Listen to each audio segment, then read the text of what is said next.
Food bloggers, hi, how are you today? Thank you so much for tuning in to the Eat Blog Talk podcast.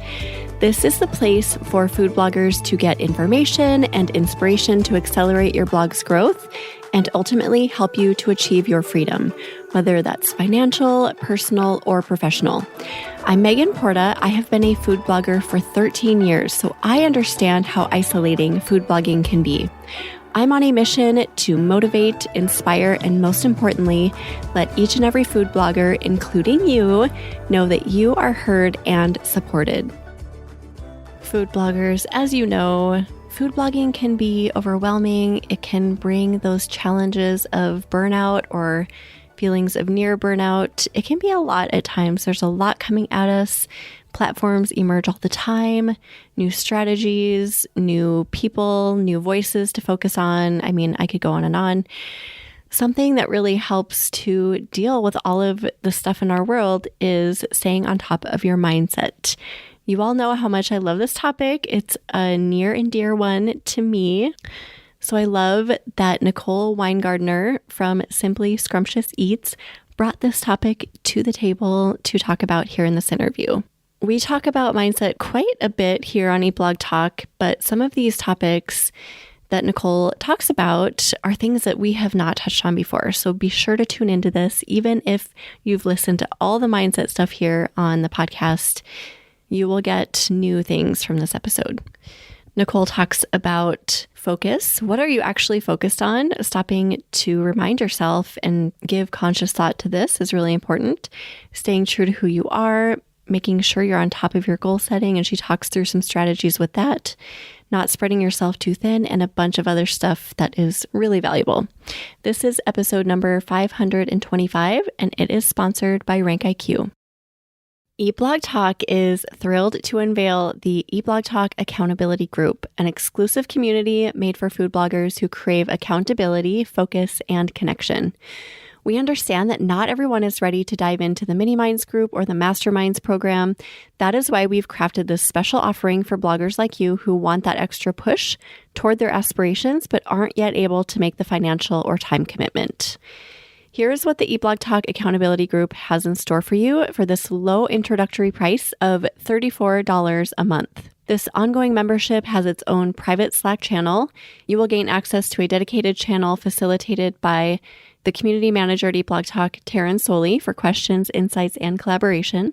You will get weekly accountability check-ins so you can stay focused and motivated with those weekly check-ins in Slack to track and achieve your goals confidently. You will have access to productivity focus sessions. Join these optional live Zoom sessions twice a week to boost your productivity by working alongside your peers and tapping into that collective energy. And you will get monthly group Zoom calls replacing the former Clubhouse chats. Join these calls to connect, discuss current topics, share experiences, and celebrate achievements. Those calls will be hosted by me, Megan Porta, and I can't wait to see some of you there. If this sounds intriguing, head over to eatblogtalk.com/focus to sign up today. eatblogtalk.com/focus. Nicole blogs with her bestie, Andrea, who lives in Washington, and you will find Nicole in Virginia. Together, they have a food blog where they specialize in simple, delicious recipes for busy families. Nicole is the one to do the recipe development and food photography and keyword research, and Andrea takes care of the writing, Pinterest, web stories, social media, and she is currently learning video editing. Their blog was founded in 2021. Good morning, Nicole. How are you today? Welcome to the podcast. Thank you. Good morning. I'm doing great. How are you doing? I'm doing good too. You are my first interview of the day. So excited to start with mindset with you today. Yeah, it'll be fun. Yeah. Before we get into that, do you have a fun fact to share with us? Yeah. So a few years ago, I lived on a remote tropical island in the Pacific with my family for a few years. It was really fun. Oh, okay. Back up. How did you get to a remote tropical island and a few years? What? Yeah. So my husband finished grad school and he's a PA, and we were actually all set up to go do like a residency thing in Houston, but we're not really city people. And so I was kind of looking around, like, what else could we do? And looking at some loan repayment things. And I checked the box that said like islands, and he got this recruitment email, and I was really excited about it because it had all these pictures of like beautiful, pretty blue water and white sandy beaches. And so I marked it in his email as unread so that he would see it, because we were kind of both doing this job search and together. And a couple days later, I was like, hey, did you see that email from Saipan? And he's like, you mean the scam? And I was like, wait, but what if it's not a scam? Like, we have to find out. And so it just sounded really fun. And we were at a good place of transition already because he had just finished grad school. And so we just decided to go, and we fell in love with it. And we were there a little over 3 years. It was really magical. Oh my gosh. I'm so jealous. I too would choose that way over being in the city. Oh my goodness. Do you have any, I don't know, like extra fond memories, like anything that stands out during those 3 years? Yeah. So obviously connecting with other people while we were there was a big part of that. And I just have all of these memories of, we had a couple beaches that we loved to go to in the evenings, and, and it was always warm. And so we'd swim, and then we'd get out, or sometimes we wouldn't swim, and we'd have a big bonfire and like watch the sun go down, and then just, look at the stars and talk and connect and just have these really beautiful moments. Those are probably my favorite memories. Oh, this is so wonderful. Okay, I'm like now in this mindset, the chill mindset. Oh, I'm glad you started with that. Thank you for framing this talk that way, because it's perfect. We're talking about mindset and going to that place that makes you cozy.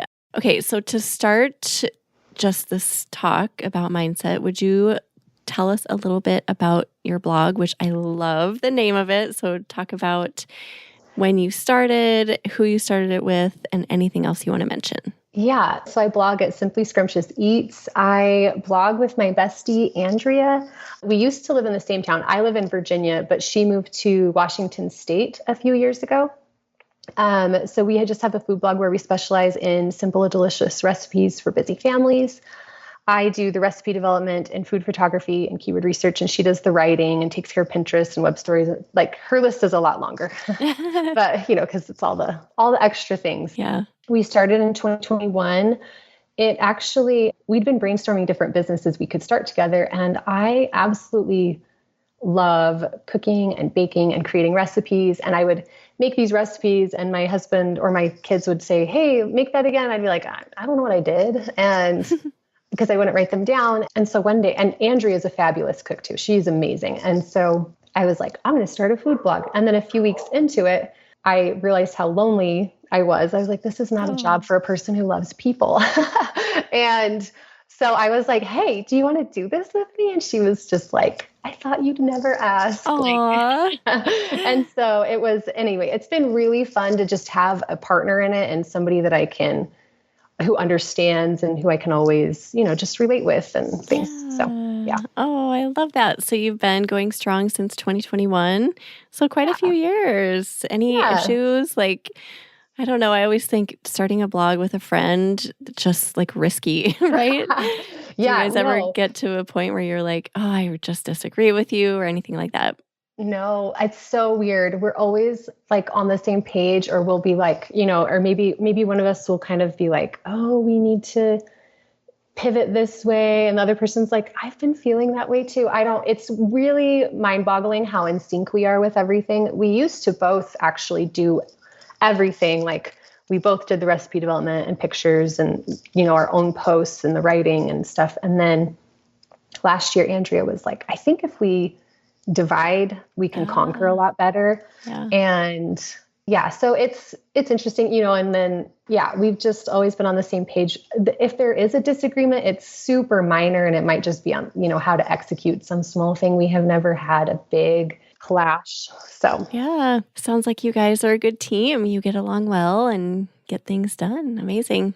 Yeah. So at what point in your blogging journey did you realize how important mindset was? And did you guys both realize this, or is this something that came to you? So I guess it's probably just a few months in, as we're trying to figure everything out. And, and we both have kids, we have families. And for us, part of the reason we love blogging together is because we both really value lifestyle and having a good, high quality life. And so we were busier than we wanted to be and felt like our families were suffering a little bit. And so it really came like that we have to have a good mindset. We have to be able to manage the stress. We have to be able to do things in a certain way so that, because for both of us, our families are more important than the blog.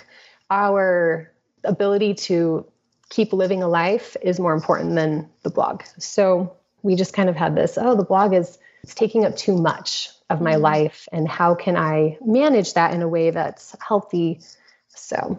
Oh gosh. Yeah. I think everyone listening can probably relate so closely to what you just said. The blog is taking up all of my life and all of my energy. And it can be all consuming, and it gets to the point where you either burn out or you realize you have got to make changes in order to sustain yourself, right? Right. So I love that you guys did that together and you just realized that the blog was not your primary focus. It's not the ultimate goal. The ultimate goal is to be a happy human. Yes, absolutely. And to be healthy for your family or whoever you need to show up for. So you have some mindset tips for us because, like I said, we can all relate to this. So this is going to be super helpful for all of us. So what do you have for just tips for keeping us mindset focused? Yeah. So I would say one of my best tips is focus and, really evaluating what are we focused on and where is it taking us? One of my friends shared a story of teaching her daughter how to ride a bike. And she and her daughter were teaching their oldest how to ride a bike without training wheels. And the street that they lived on at the time had a parked car on it. And while they were teaching her, they kept telling her over and over again, don't hit the car, don't hit the car, whatever you do, do not hit the car. And of course, the very first thing she did was bike straight into the car. And they're like, why did you do this? What happened? And, they were telling her to focus on the car. That's what they told her to focus on. And so she went to the car. And so I think it's really important to self-evaluate, every few months or so, and just kind of say, and be really honest with yourself and say, where am I focused? What am I focused on? And where is that focus taking me? Am I too focused on this negative thing? Am I really focused that, Q4 didn't go as well and boo? Or am I focused on okay, we're going to do this one thing and we're going to change it and fix it and master it. And so I think, really evaluating where our focus is so that we can be taken in the right direction. And don't you feel like here in 2024, it's so easy to focus on the bad things, the wrong things? There's so much going on in our space that can so easily grab our focus. Absolutely. And, there's a lot of negativity we could focus on. And then also there's just a lot of distractions too. I think sometimes, we could say, I'm not focused on the negative. I'm doing really great. But maybe we just have a big distraction too. Maybe it's something outside of our control, a stressor, or maybe it's, Instagram or scrolling social media. Just, we have all these distractions and just remaining focused on okay, this is where I want to go. So it's what I'm going to look at. Oh, I love this point. I think this is probably the most important. I love that you mentioned it first because we don't always stop and think about what we're focusing on. Like your example with the bike, that probably wasn't at the forefront of her mind. I am focused on the bike. I'm focused on the bike. But because she had heard it, she was, of course, focused on the bike. So do you recommend stopping once in a while throughout the day and just asking yourself, where's my focus? Or how do you recommend we realize what our focus is, I guess? Yeah. So I think for me, part of my morning routine is I like to outline my day and how I want it to go. I'm not really a schedule person. So I kind of more create an outline and I kind of try to pick a focus and, I usually have a general focus too. And so I think evaluating every day and then just, if I'm feeling off throughout the day, reevaluating, what am I focused on? Maybe why am I not being productive? What's going on? So yeah, in times, if you feel stressed, to reevaluate and then reevaluating on a daily basis. And then also, every few months or however often it is that you kind of reset your goals and do that, okay, where is my focus? But yeah. Yeah, that's an important one. So put that on your list today, everyone. Go and see what you're focused on today and this month and this week. Okay, what other mindset tip do you have for us, Nicole?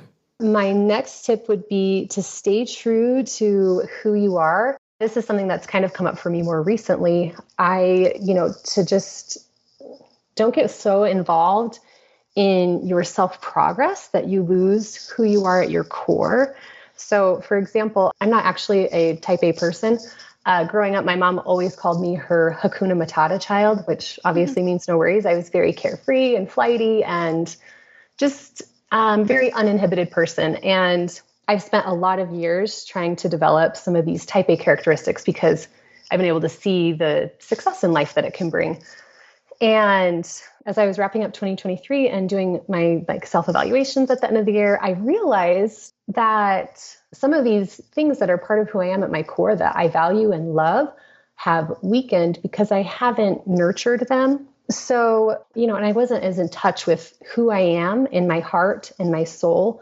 And so this year I picked my word of the year and my personal development focus are actually about amplifying some of my core characteristics. And, and I think to go along with that, staying true to who you are, when you have to get down to your why. Why are you doing things? What makes you feel alive? So Andrea, the other half of a blog, she's a runner. And I'm just going to brag on her really quick because I'm just so proud of her. But she's run a mile in less than 5 minutes multiple times. Whoa, she's legit. That's crazy. And yeah, so she's this elite Spartan racer.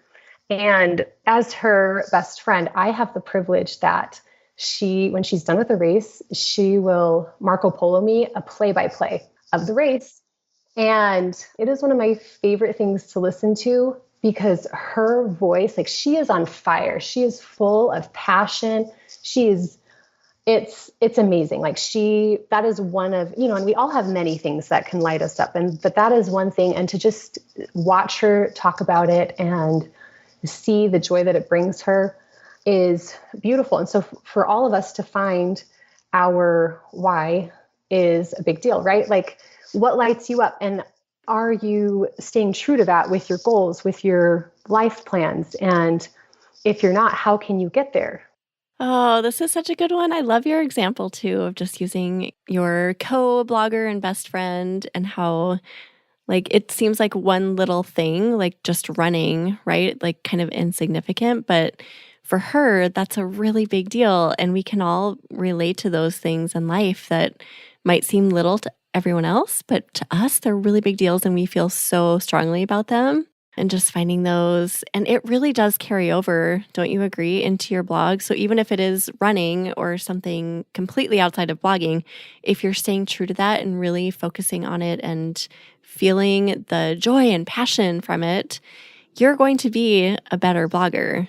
Yes, absolutely. You'll be a way better blogger. And yeah, and I also think it's important, stay true to who you are. Do you actually care about your goal? Does that make sense? So maybe you have this goal. Maybe you're I really maybe you want to live in a big house, or maybe you want to, I don't know, help people in some big way. But maybe after you do some self-reflection, maybe those things aren't important to you. Maybe you saw that somewhere else and that's somebody else's thing. And you're oh, actually, maybe I don't care about that. Maybe I want to do something else completely.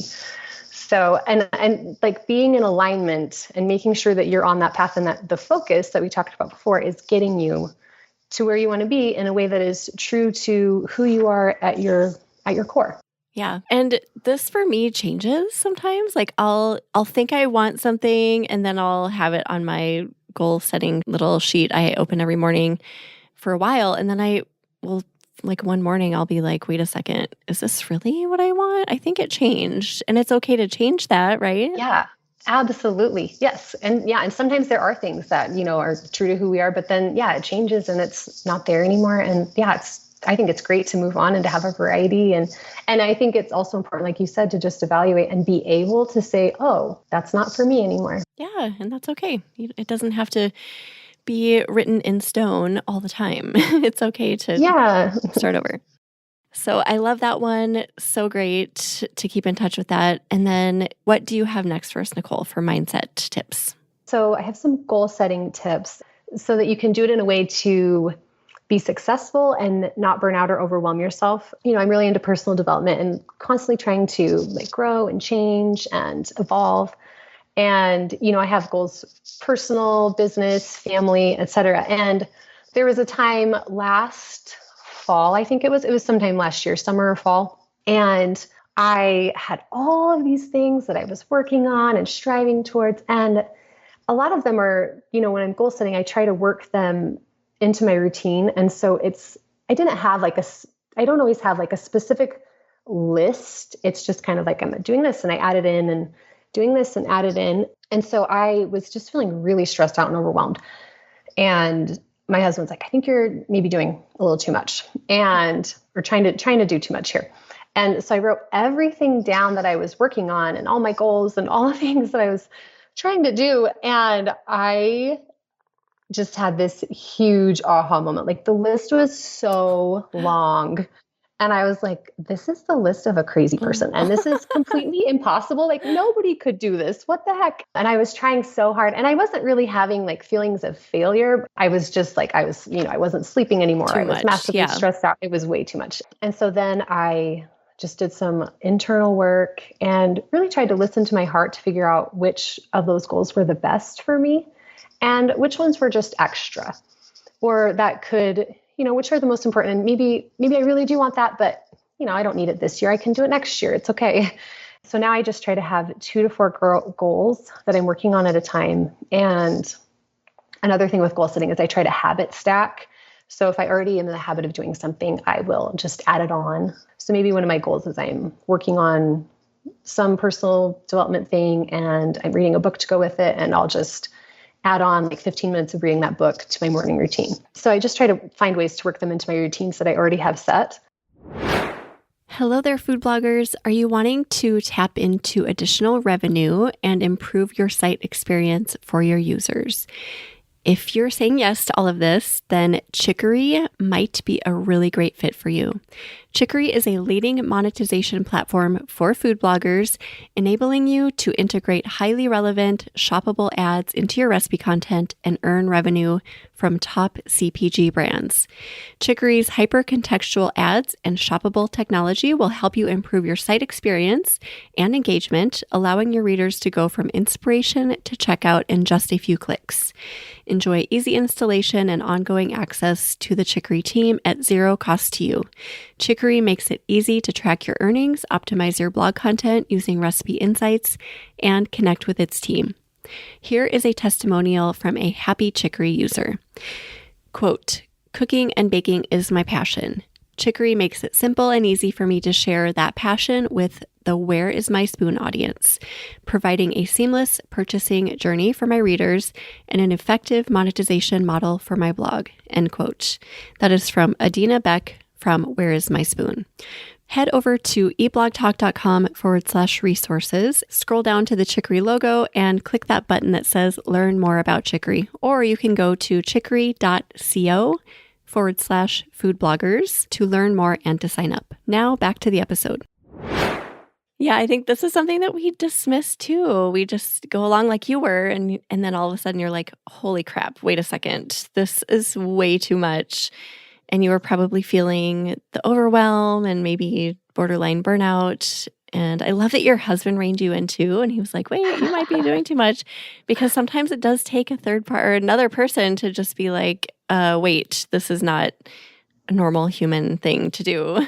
Right. Yeah. So you said you have 2 to 4 goals at any given time. Mm-hmm. How do you plan that? So do you do this at the beginning of the year? Do you do this at the beginning of a quarter? Like how often do you sit down and actually think through those goals? I actually have this really great planner that I use. It's called the Dream Book Planner, which sounds cheesy. And it's actually, if anybody's interested in it, I believe the company that sells it is called like Dragon Tree Apothecary, and it is a little bit hippie, the planner, because it's, it'll be like light a candle and get into a good space. And like, so, but I really love it because it takes you through like, it's a lot of self-evaluation and self-reflection. And then you kind of do like your 10-year plans and your 5-year plans and your 3-year plan and your 1-year plan. And then it helps you break those down into quarterly goals and then monthly goals and weekly goals. So I use that. And so I do reevaluate, each week I take a few minutes to kind of evaluate how things are going and how I can improve. And then quarterly, I do work on new goals. So as far as goals go, I feel like it's 2 to 4 goals because sometimes they're really big goals and they're taking more time, but sometimes I have smaller goals. And so I can do a few of them at a time. It just depends on what I'm working on. But I really like to make sure that I'm in alignment when I do that. I love that you evaluate each week too. So it's not just like, because I used to do this. I would plan my goals and every year, every quarter, and then kind of just set them free and not really touch base with them. But then it was like you would lose sight of them. And then if you looked at them again, they were so far off that you just need to start over. So going back to them every week or every day or whatever you feel like you need just keeps it top of mind so that you know if it's still relevant, if you need to change it. But I do think this is such an important one, just keeping an eye on your goals. Yeah. Yeah, it's been a big game changer for me to just, and the planner that I have, it has some like self-reflection questions that you do at the beginning of the week. So my Monday morning routine is a little bit longer. It's really only, I mean, if you think about it, to go back and look at your goals, though, it only takes 5 or 10 minutes to kind of reevaluate and be like, okay, how can I tweak this? So this one kind of fell to the side. What can I do? What am I going to do next time? So, right. Once they're down, it really doesn't take long to go back and just keep looking at them and reevaluating. But in our minds, I feel like we build it up so that it's like this big thing. Like we have to spend an hour every time we look at it, but that's not true. It can be a few minutes. Right. Yeah. Yeah. Cool. Okay. That's a great one. What else do you have for us, Nicole? What other tip? So my next tip is to not spread yourself too thin. Just take like one thing at a time and delegate. So in 2021, when Andrea and I first started blogging, we did everything together, which worked okay for that first year while we were figuring things out. But we were kind of both trying to do all the things and felt like both of us needed to know all of the things and learn all of the things and do it together and not divide the work. And we were spread way too thin and we weren't really able to get particularly good at any one thing. And then in 2022, we decided that we needed to add a little focus. So we took a keyword research course and got some much needed help with SEO. And we spent 2022 really learning those things and mastering those things. And by Q4 of that year, we saw some really great results from it. And then last year was the year that we decided to divide and conquer, where we kind of switched things up. And I went with I do the keyword research and the recipe development and the photography. And then Andrea does the writing and everything and Pinterest. Oh, and this enabled me to focus on and become better at the food photography. And Andrea actually decided, she's like, I'm going to learn Pinterest. I think it'll be really good for us. And I said, great, do it.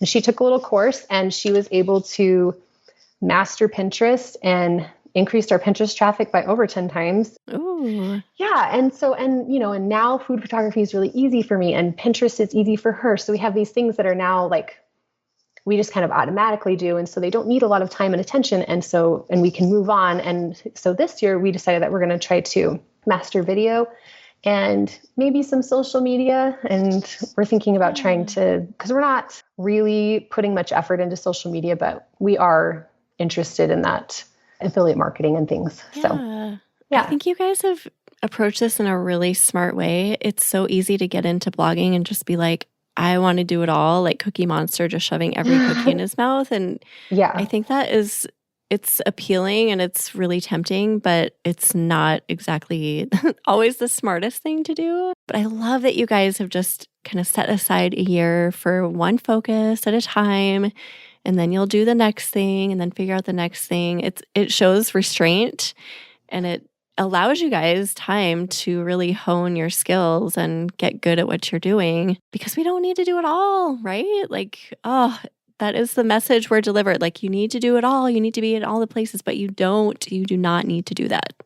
Absolutely. And for us, when we were trying to do it all, we were just either bad or mediocre at everything. And so, being able to take the time and really focus in on something has enabled us to, master it or get very good at it. So I'm really glad you covered this one because it's just, it's something that we just dismiss and there's too many things to do. As you know, so much going on in our worlds. Like every week, I feel like there's a new concern or a new potential platform or a new strategy, and you just don't have to hear it all. You don't need to. So great message and great tip there.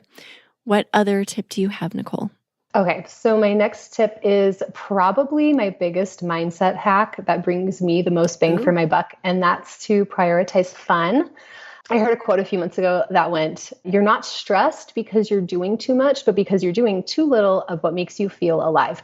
And I do want to throw in, like, sometimes we are stressed because we're doing too much, totally. But sometimes, like in my experience, when I think about times that I'm stressed because I'm doing too much. If I intentionally add in some fun, whether it's going on a hike, playing pickleball, having friends over, doing something fun with my family, I feel much better. And I find that when I prioritize fun, I'm more productive, I'm more motivated and focused when I work. I find that I'm able to show up in a way with my work in a way that I like, and I can get things done more quickly and efficiently.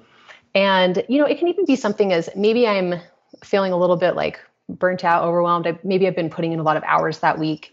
And it can be something as simple as like taking a 10-minute break and watching Jimmy Fallon or puppy videos on YouTube and just like having a good laugh. And then having that lightness and that feel good, and then returning and being able to be more productive. It's hard to get out of I picture this crazy just like spin, like you almost get into a spin where you just are out of control and you're working and you need to get out of it and do the fun things, but it's really hard to do that. So I love your idea of just doing something little, like watching a funny video, or it could be like 5 to 10 minutes to start, right? Just to pull you out of that crazy spin that we can get into. Yeah, absolutely. And it makes such a big difference, because I do feel like when I'm in that spin that I'm not as productive, and I'm not as, it's like while I'm working, I'm just kind of feeling like blah, like I just need to get through this. How do I get, and it's more scattered, distracted working that I'm doing. I don't know if other people do that, but I do. Yeah. And it just helps so much to rein it in and, I feel good now. And now I can focus. Yes. Oh gosh, it does feel so good. Have you gotten to the point where you kind of have that awareness, like, okay, I am not being productive? Because I used to kind of dismiss that, and I didn't realize it. And like a whole day would go by and I was like, wait a second, I wasn't super productive. I probably shouldn't have been working. I probably should have stopped.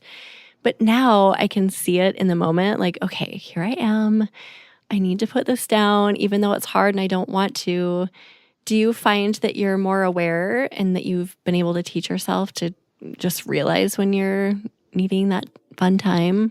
Yeah. And, I think that practicing is what makes it better. Sometimes I will still have a day where I look back and I'm like, oh, I didn't get anything done. And like, oh yeah, I need to just have some fun, add some fun in. And there are many times where I'm able to incorporate it in the moment, at the time. But yeah, so I'm still a work in progress for sure, but it's something that I've gotten a lot better at the more that I do it. Yeah. What else do you do that's fun? So you mentioned watching videos, you mentioned pickleball. Give people some other ideas if you have them at the top of your mind. It could be something like having a fun chat. Maybe you have somebody in your life who's kind of fun to talk to. I really love people and connecting with others. So that's always something that I turn to. I'm also very physical. So like hiking or going for a bike ride, those types of things are really fun for me. And I really just love to laugh. And so it can even be like watching a funny movie. Sorry, I'm saying a lot. Off the top of my head, though, it's, or maybe my neighbor's outside and I go talk with her, or just sit down with my kids after school and play a game with them, or goof off with them, or have a little dance party in the kitchen, Yeah. Oh, fun. I love it. Where do you live, by the way? I don't think I asked you that. Oh, yeah. I live in Virginia. We live in, it's a rural area in the Appalachians. Oh, yeah. So, like in the foothills. Yeah. Okay. Because we're all like, we want to go over to Nicole's house now and have some dance parties and have a party. Yeah. I love that one. Okay. What else do you have, Nicole, for mindset tips? Okay. So this is my last one, and it's just kind of a quick one, I guess. So it's, don't be afraid to take a break. Like, your blog will always be there. And it's okay to step back. If you're struggling to engage with producing your content, just take a break. And maybe you need a break for a day. Maybe you need a break for a month. In the summer, I tend to be really busy with a lot of kid things and a lot of like travel. And I do work hard ahead of time to prepare for that. But even if I didn't, I would still do it because it just makes all the difference. And, sometimes it does take a little bit to get back in the mind's like, okay, re-entering work mode. But it's just so important. It's important for creativity. And yeah, your blog will always be there. Yeah, that's the good thing about blogs. They don't fall away. They stay there. Yep. Yeah, I take a lot of time in the summer off as well. And it's so needed. I feel like after a winter and spring of just putting in the work and making sure everything's good and solid, my mind, my body, my family, we all need that break. It is so necessary, whether it's the summer or, like you said, it could be just a week where you're feeling overwhelmed and burnt out and you need 1 week or a month. Or I know bloggers who take 6 months off of their blogs and their blogs are still there when they get back, right? Yeah, absolutely. Yeah. Oh, these are so good. Okay, if you had to pick a favorite tip of all the ones you just talked about, what would it be? I feel like probably staying true to who you are, because I feel like that one makes it gives direction to the focus and the goal setting and helps you just remember what's important. This was amazing, Nicole. Thank you. We all need mindset tips, as this is not, it's a no joke job, right? Whether it's a hobby or a job, it is no joke. We need to stay on top of our mindset. So thank you for bringing this to the table. We really appreciate you. Yeah, thank you for having me. It's been fun. Yeah, this was so fun. Right up my alley. My favorite topic. Do you have either a favorite quote or words of inspiration to leave us with? Yeah, so one of my very favorite quotes, and it's actually our family motto. It comes from Eric and Emily Orton, who decided to get on a sailboat and sail with their family, and they're married and their 5 kids, just to go sailing for a year. Anyway, they wrote a book called 7 at Sea, and in it, there's this quote that they have that's called, it goes, "What could go right?" And it's not just, thinking about the positive, that's part of it, but part of it is also, if you have this big goal or this big dream that's scary, what you do is you go through and you write down or think about and really evaluate all of the things that could go right if you went for it, all of that. And then you can, and it really is kind of one of those things that helps you conquer any fears that you're having over something. And it helps you see the true potential in your all these things could go right. I'm going to do it. Or maybe you're not, right? It just is a really great tool for evaluating that helps release the fear. Oh, I love that. Because most people, if you said you were taking your 5 kids on a sailing adventure, they would tell you all the things that could go wrong, right? So to do the opposite of that is oh, that's so powerful. I love it. What's the name of the book, did you say? 7 at Sea. 7 at Sea. Okay. I have not heard of that. How cool, though. What a great story, I bet. We will put together show notes for you, Nicole. So if you want to go look at those, head to eatblogtalk.com/simply scrumptious eats. Tell everyone where to find you and your co-blogger. Yeah, so we are at simplyscrumptiouseats.com, and on Instagram, we're simplyscrumptiouseats_. Awesome. Everyone go check Nicole and Andrea out. Thanks so much for being here, Nicole, and thank you for listening, food bloggers. I will see you next time. Thank you so much for listening to this episode of Eat Blog Talk. Please share this episode with a friend who would benefit from tuning in. I will see you next time.